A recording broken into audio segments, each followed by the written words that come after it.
It's 6 o'clock. It's Tuesday, April the 23rd. So glad that you are here. Here's what we're working on this morning for you. Hamilton police are investigating a shooting in the city's East End yesterday afternoon. Austin Matthews scores the game winner to help the Leafs beat the Bruins. And the inductees in this year's Rock and Roll Hall of Fame have been announced.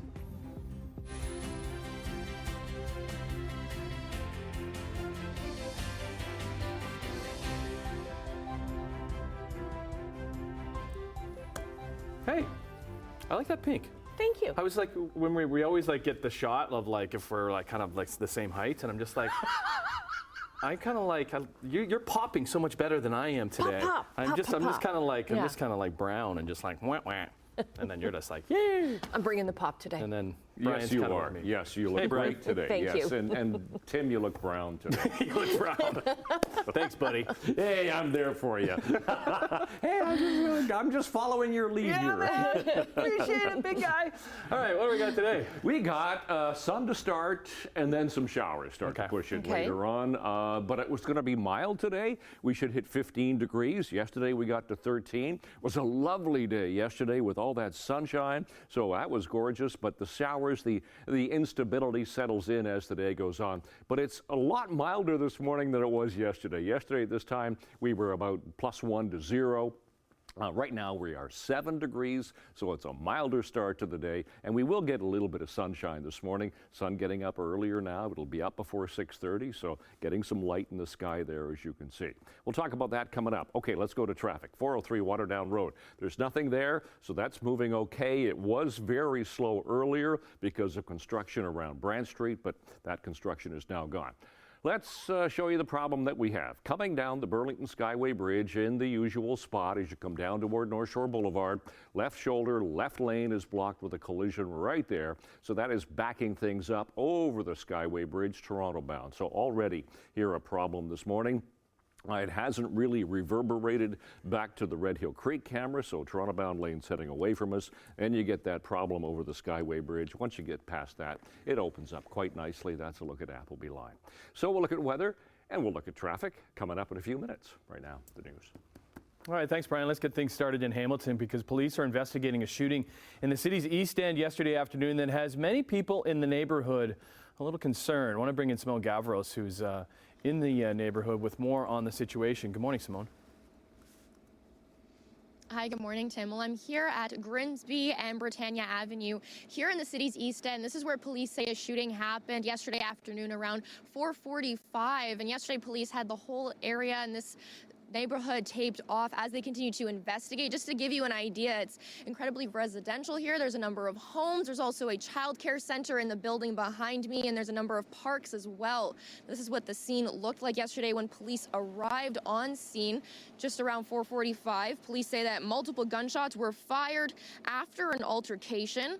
Officers were on scene and blocked off much of the area for their investigation, and they were speaking with residents in the neighborhood.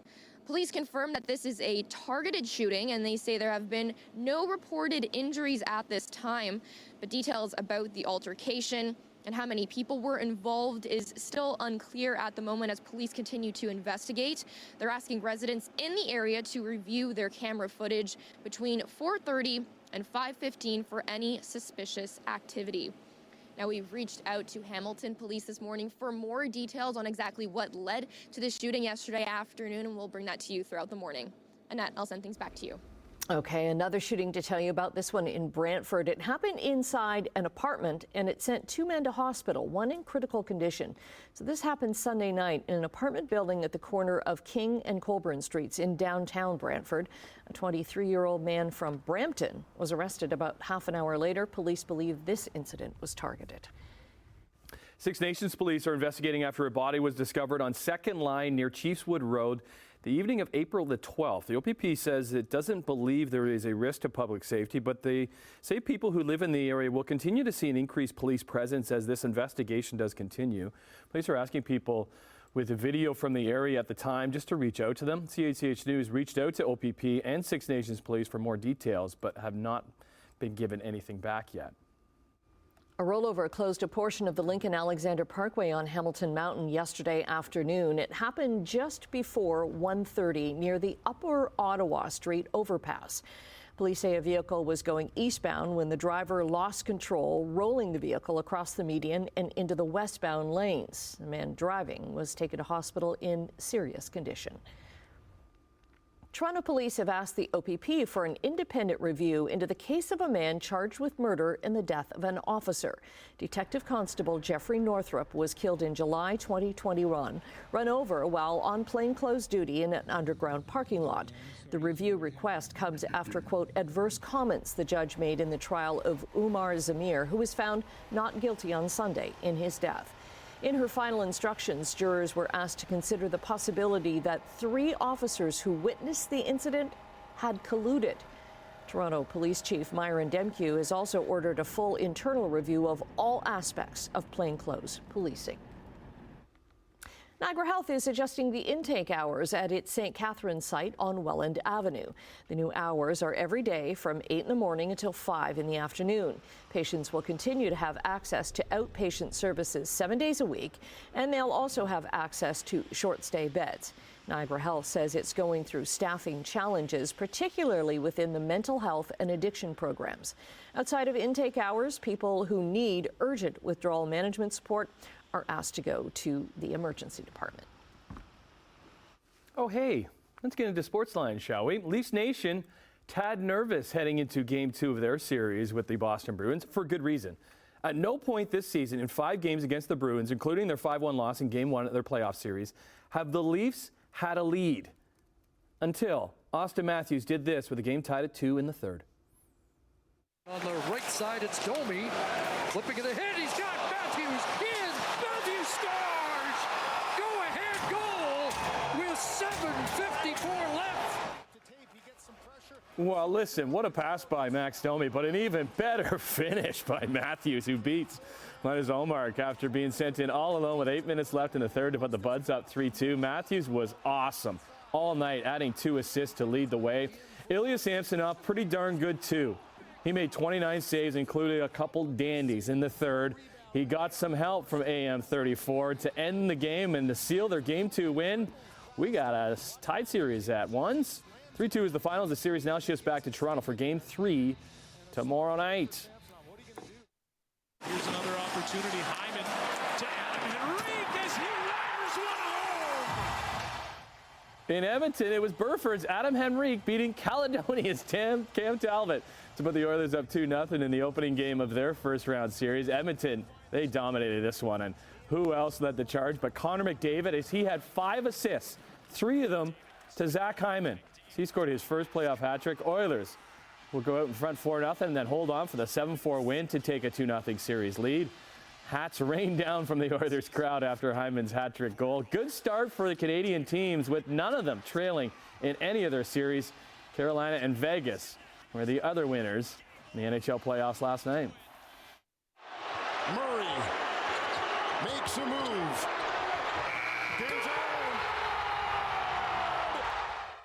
What a crazy night in sports. And what a finish for Kitchener's Jamal Murray and his Denver Nuggets. The defending NBA champs overcame a 20-point deficit at the hands of LeBron James and the LA Lakers to tie the game at 99. Time winding down, Murray would drain the 15-foot shot to propel the Nugs to the 101-99 win and a 2-0 series lead. Murray would finish with 20 points of the night as the series shifts to La La Land on Thursday night. We'll hear from Murray next hour what he thought of that shot. Great series in San Diego.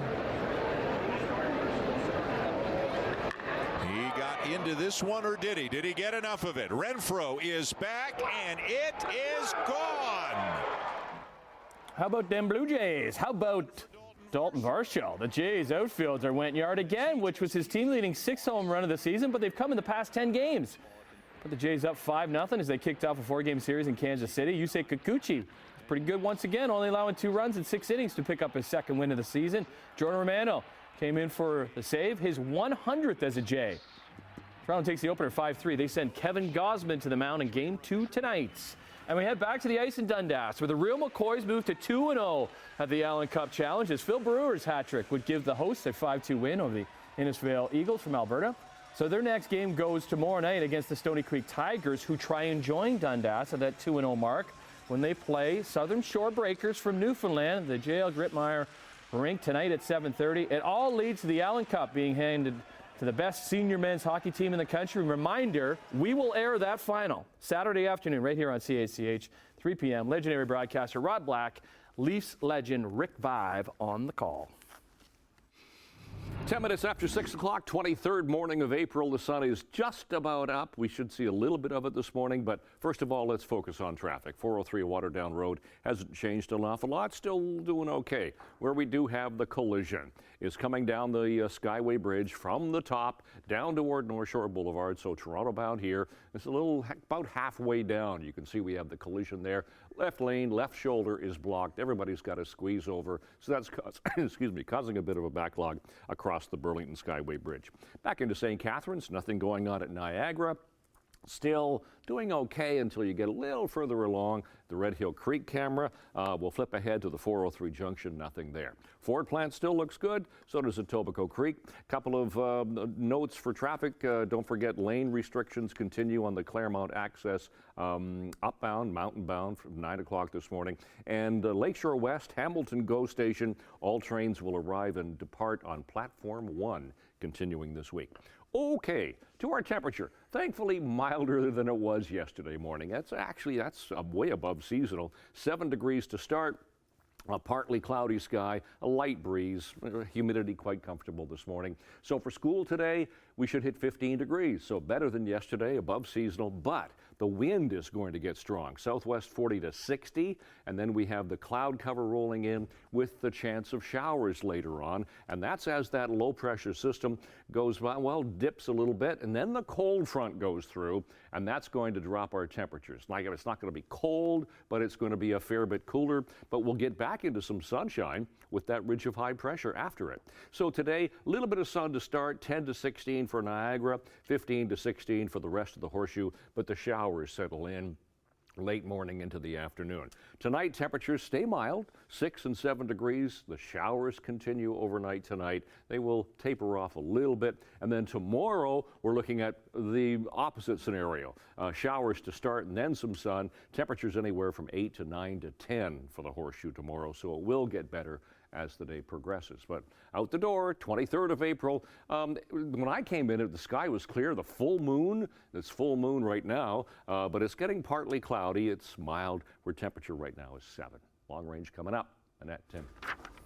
And Emily. Hi. Good morning, Vukovic. Hi, good morning. Well, remember yesterday when we showed you the teaser trailer for Deadpool and Wolverine? Yes. Well, today it's going to be a little bit more of the teaser trailer. The full trailer, I can't show you. It is not appropriate for morning television. No, it's Deadpool. No, I know, but even like trailers with curse words now? It's beyond curse words. It's the violence and the blood and the gore and the this. I'm like, I can't show this. I can't show this at all. So thanks to our editors that are like cutting tiny little pieces. What we can show. So we'll get to that. And we're also going to be talking about the 2024 Rock and Roll Hall of Fame inductees. And the GOAT is being roasted. Okay. Tom Brady. Good tease there. We'll see you the coach in a little bit for Chit Chats. I'll be there. After the break, Canada is getting ready to put the pressure on plastics. We'll tell you about new rules for producers. We'll see you in 2.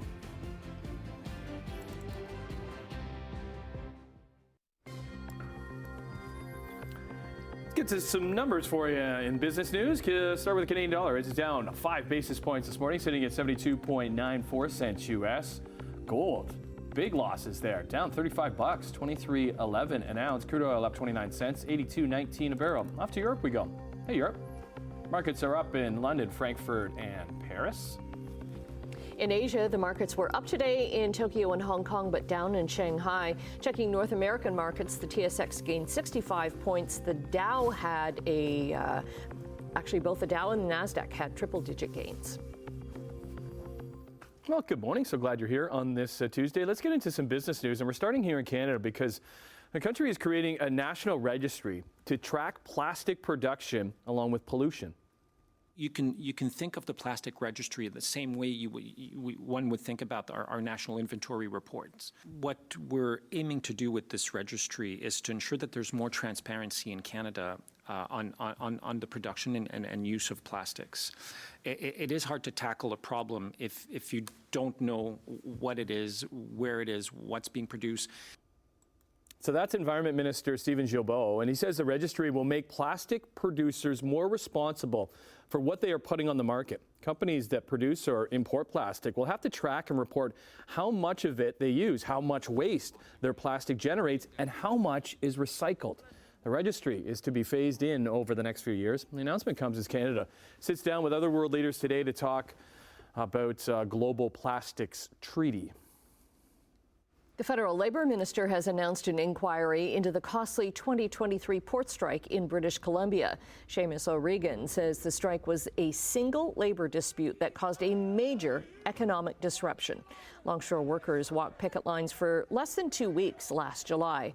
O'Regan says the goal of the inquiry is to provide stability, noting that Canada's credibility and reliability as an international trading partner is at stake whenever supply chains are disrupted. A U.S. federal jury has found BNSF Railway contributed to the deaths of 2 people who were exposed to asbestos 2 decades ago. So it occurred when vermiculite tainted with asbestos was shipped through the town of Libby, Montana, causing thousands of people to fall ill over the years. So the jury awarded $8 million in compensatory damages to the estates of the 2 plaintiffs. They both died back in 2020.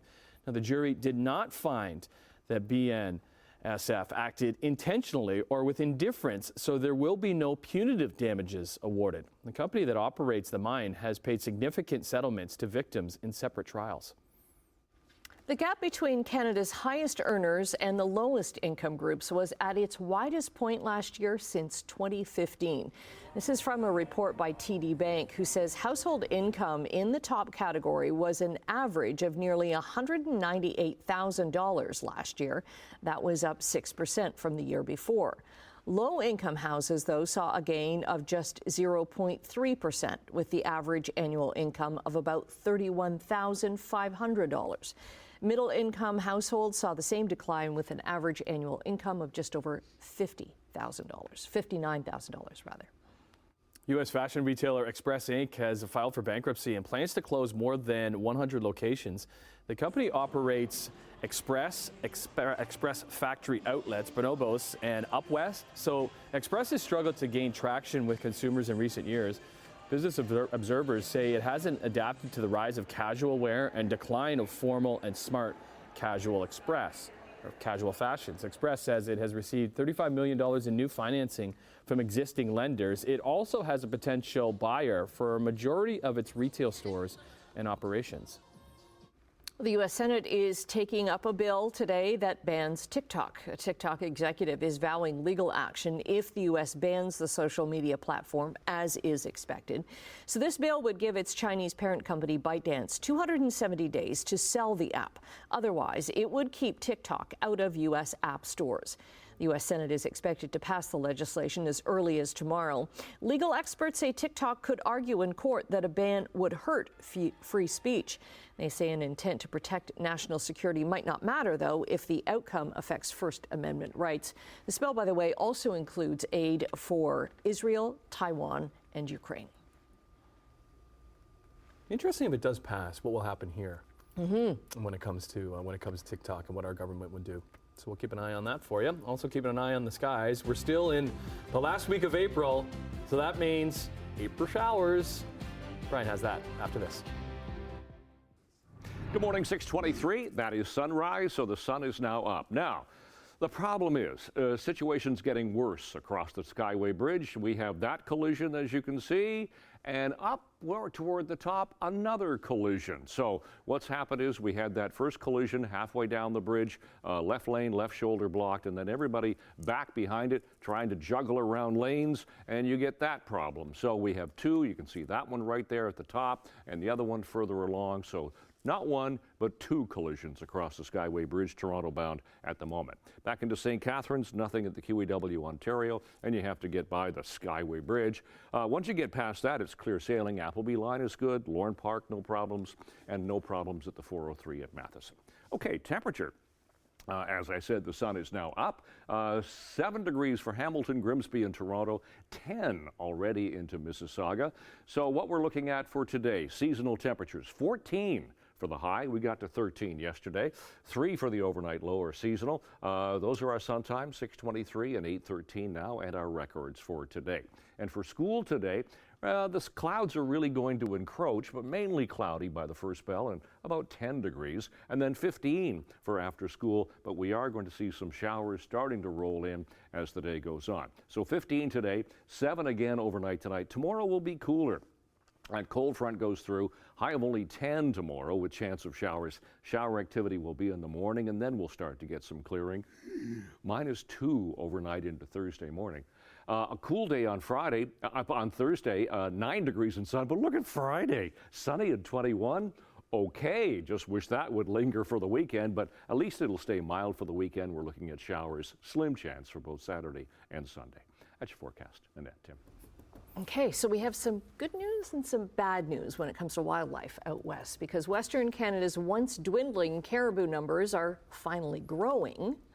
But the same research concludes the biggest reason for the rebound is the slaughter of hundreds of wolves. And that policy, that will likely have to go on for decades. 34 caribou researchers teamed up to compare notes on 40 herds. This is in Alberta and British Columbia for this study. They found caribou populations dropped by half between 1991 and last year, 2023. And their numbers are just now starting to come back. But when they looked at which restoration efforts had the biggest impacts, the researchers found wolf reduction was the only method that worked on its own.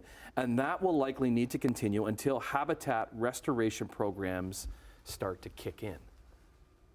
So you don't want to be losing the wolves, but obviously there's more wolves than caribou, right? Caribou so like, now, yeah. you just want them all to get along, but Yes. circle of life, it doesn't happen that way, kids. Yeah. So fascinating little tidbit there. Oh dear.